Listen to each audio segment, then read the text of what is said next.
What it do, gang? Bobby here with a quick and dirty wiring guide that will help you pass inspection. It'll be nothing less, nothing more, but we'll be looking at how to wire the rear of the car, the interior of the car, and the engine. So wiring the rear of the car is probably the easiest part of this whole process. There's only three things to really wire: the gas tank and both of the rear lights. For the gas tank, you'll notice there will be a hole on the floorboard, and that's essentially where you want to put your wiring mesh to get the check mark for the gas tank. So we'll just grab that, we'll put it to the gas tank, so fuel tank to rear harness connector, then the rear harness connector to both rear tail lights, and that's it for the rear wiring.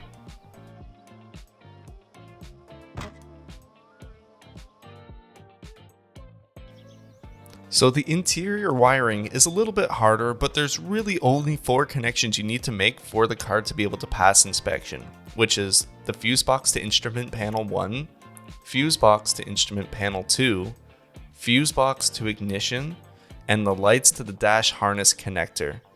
If you would like, we can also put in the radio, have some tunes to drive to, so that'll be 5 connections. I'll show you that as well.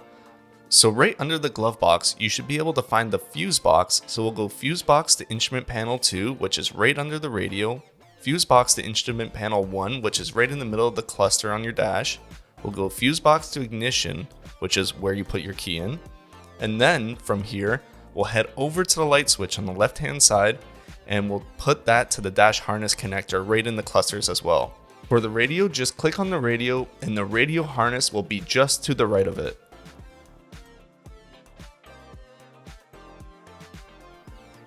So the engine wiring really isn't that hard actually, there's just a lot more to wire. So what I usually do is I start with the main harness connector and wire everything that I can off that, excluding the battery. So we'll go there to the ignition coil, then back to it to the regulator. Then we'll go back to that, to the front light connector, back to the main harness, we'll hit up the radiator, and then we'll do the regulator to the alternator, which is found on the right side of the engine. From here, we can start to do the battery. So we'll do the main harness connector to the positive terminal, and then we'll do the positive terminal to the starter. Now what you would usually want to do is the negative to the starter, but I purposely had this go wrong to show you a common thing that people kind of forget about. So the front 7 on the starter needs to be loose to connect the negative to the starter. So we'll go back up, click on the negative, and go back down to the starter, and it will connect. From here, you'll want to make sure that you redo that 7 on, and you'll also notice when you connected the positive, a 5 bolt showed up on the starter. You want to make sure that both of these are connected or the car will not start.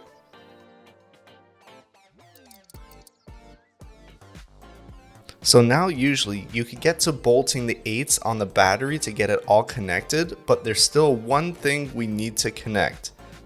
I did show you connecting the main harness to the front light harness, but I never showed connecting the front lights to the front light harness.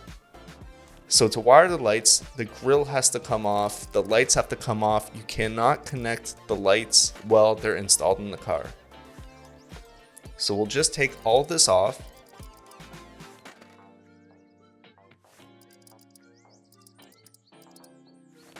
And once they are off, we can wire each of these lights to the front light connector. And now that they are wired, we just have to put it all back together again.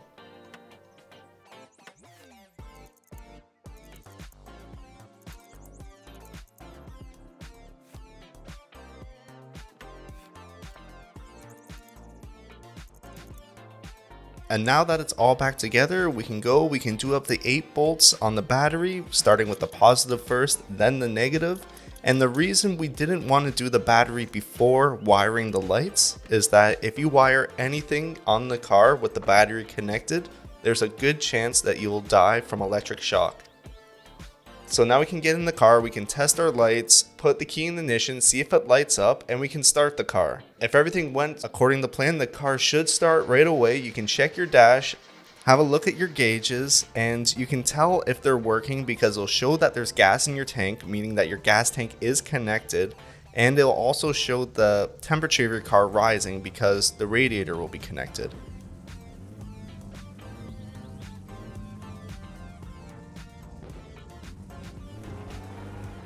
And that is it. You can take the car out for a rip, see if it works, try it out. I hope this guide was helpful. Thanks for stopping by. If you liked it, give it a thumbs up. And if you need help with engine tuning, I also have a video for that. I'll leave a link down in the description.